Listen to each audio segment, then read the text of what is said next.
Welcome po sa ating kusina. Magluluto po tayo ngayon ng gatang langka. Ito po yung mga kailangan ko. Meron ako ditong bawang, sibuyas, luya, alamang, karne ng baboy, siling berde, pampalasa, una at pangalawang gata, at syempre ang langka. Una po muna, gigisa tayo ng bawang. Isusunod po natin ang sibuyas. Ganon din ang luya. Yan, igigisa lang po muna natin yan. Pagkagisa, isusunod na po natin dyan ang karne ng baboy. Yan.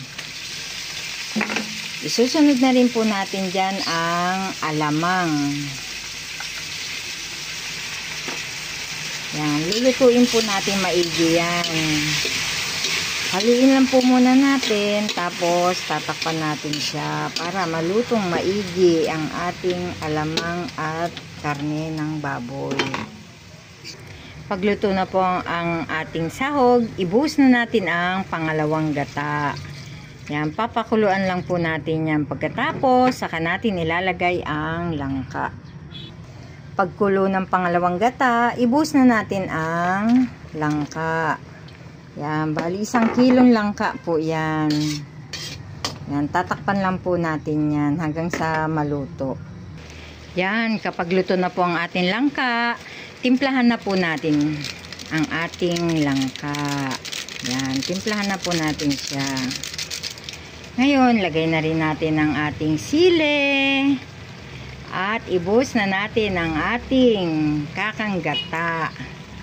Wow! Creamy. Yan. Halo-haluin lang po natin yan. Luto na ang ating gatang langka. Masarap po ito lalo na kung may alimasag. Kaso wala pong alimasag na available eh. Kaya bagoong alamang lang po ang sinahog natin dyan. At saka konting karne ng baboy. Yan, masarap na rin po yan. Yan.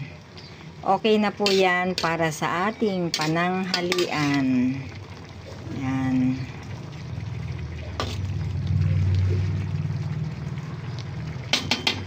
Okay na to. Kain na po tayo.